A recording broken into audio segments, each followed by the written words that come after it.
Now, we've talked about housing quite a bit, and we know as the interest rates move up, it kicks a lot of individuals out of the housing market, and this is why we're seeing mortgage applications decline. This is why we're seeing refinance applications decline. This is why we're seeing sales decline, and this is going to continue on. And once everything's all said and done, we're going to look back and we're going to say, wow, look what happened here. It's the same thing that happened in prior to 2008, where the Fed raised the rates and the whole system just fell apart and it hit the real estate market, because we are definitely seeing this in the real estate market. We're seeing permits. They have plunged. We're starting to see housing sales decline. And we need to remember something very important. And we say this in the last, 2-3 years, that during the summer season, the housing market is supposed to be the hottest, no pun intended there. And this is when people come out and they're out of school. They want to move to a different home with their family. They want to be in there before school starts again. It's warm, so the move is a lot easier. And people go out and they look for homes.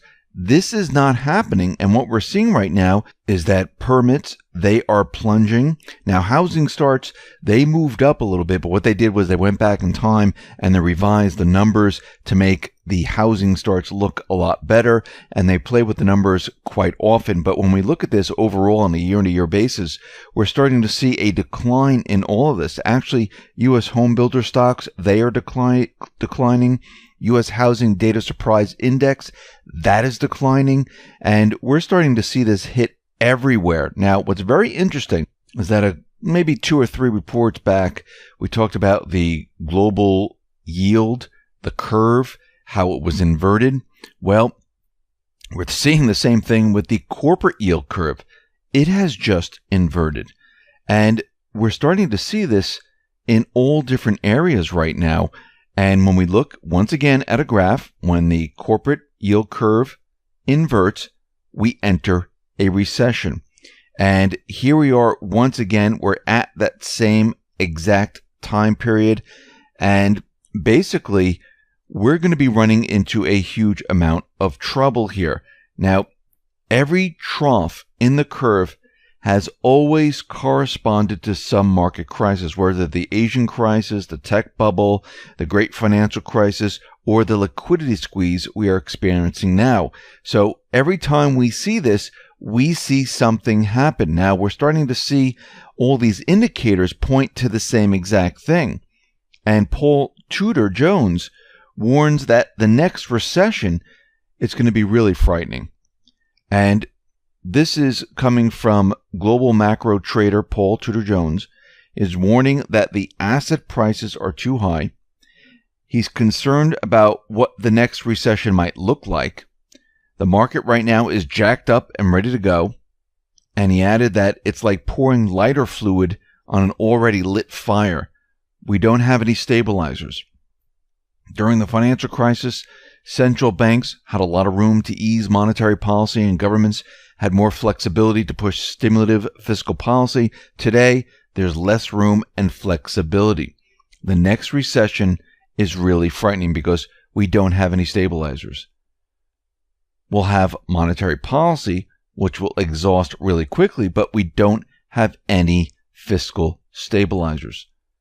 He said, the one thing I've learned over the last 40 years, these price patterns, it's the same old story, so often just with different characters, different times, different plots, and we're going to be entering the same thing that we've seen in the past. And what we've seen in the past is the entire system implode. Everything that we've been looking at, everything that we've been discussing, all the indicators that we've been watching, we are doing the same exact thing that we did prior to 2008. Yes, they might have shuffled things around to make it look a lot better, but they created the same exact bubbles. They are doing the same exact thing as they did back in 2008, where they're raising the interest rates, and then they had to lower the interest rates because they started an economic collapse scenario, which turned into the great financial crisis of 2008, and they were allowed to start QE during that period. But everything that we've been watching, the inverted yield curve, too much debt.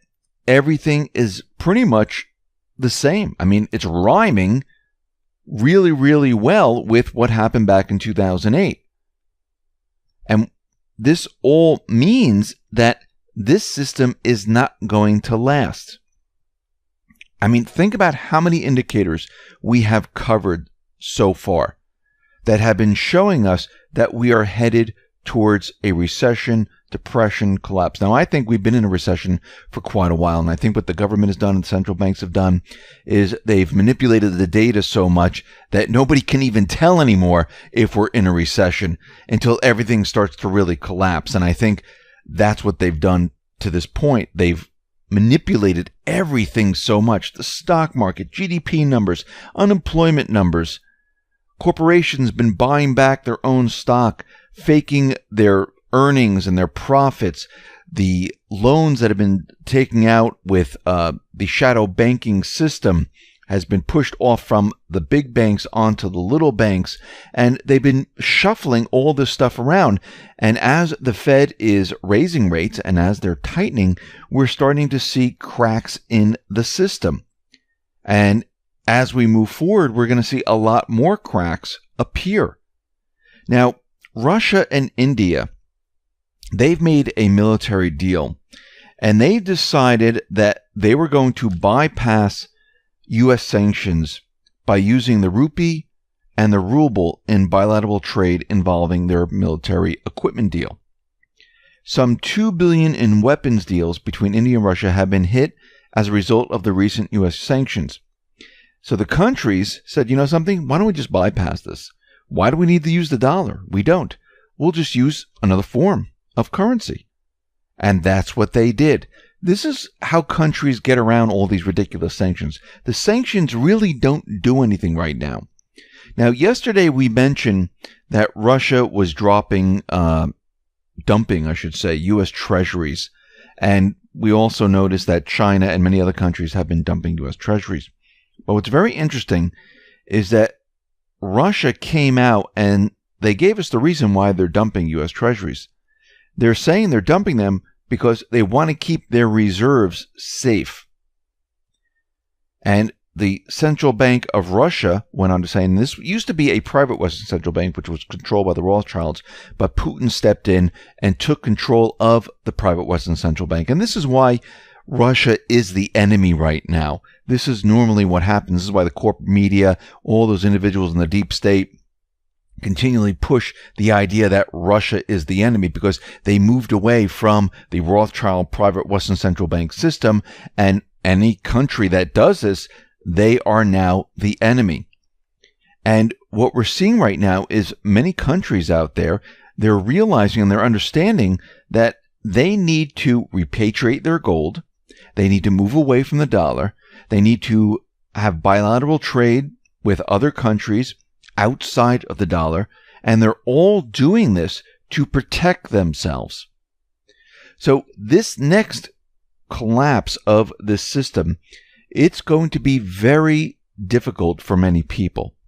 And we've been talking about getting gold, getting supplies, making sure you have water, getting toiletry, medical supplies, food, and all that, because when the system starts to break down, and believe me, the corporate media is not going to be on the news saying, hey, by the way, the system's breaking down, you better run to the market, get your supplies, you better run over here, get your money out of the bank, you better buy some gold.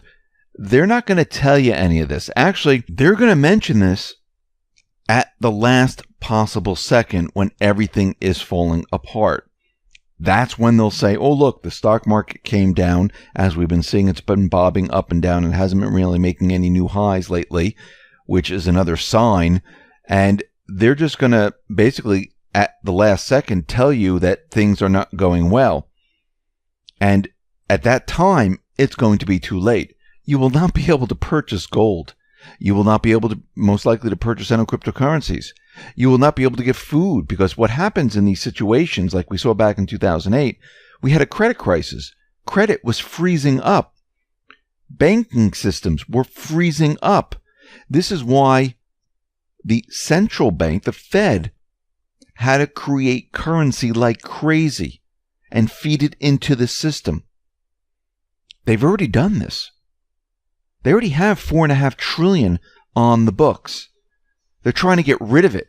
They're raising the interest rates right now like they did prior to 2008. We're seeing all the same signs that we've seen before. This tells us that we're going to be going into a credit crisis once again. And once again, it's depending on who has the narrative, they're the ones who are going to steer this collapse.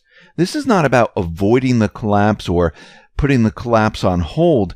This is about steering the entire population through this next recession, through this next collapse of the system.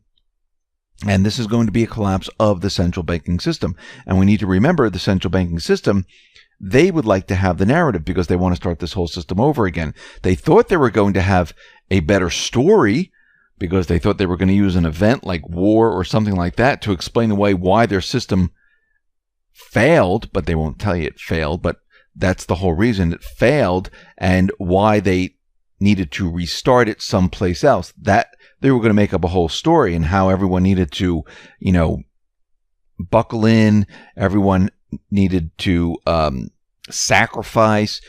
That's why supplies aren't coming into the stores. This is why you can't get fuel. If you go back to 1971, they owned the narrative back then and they made up all these different stories to tell you why we were coming off the gold standard onto the petrodollar system, but they really didn't tell you that. They just told you that they were taking us off the gold standard because of speculators and we were having fuel shortages. People couldn't find jobs. We saw a huge inflation. Interest rates were very high, but they never really explained what was really going on. And the same thing's going to happen this time, but it depends on who has the narrative. If the central banks have the narrative, that means the Trump administration lost.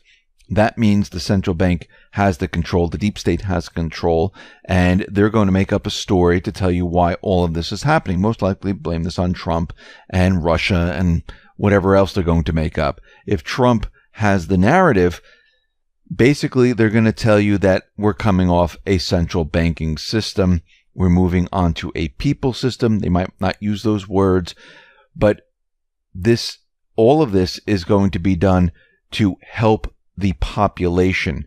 And depending on what they say and how they shape the narrative, people are going to understand that this system was built up on a phony central bank model.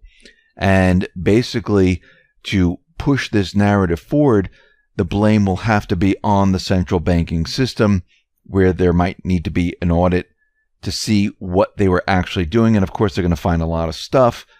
And once that stuff comes out, they will be able to shape the narrative. And I think this is how they're going to work here. And this is what they're trying to do. So this is not about, stopping the collapse. This is not about diverting us to something else. This is about navigating us through this transition.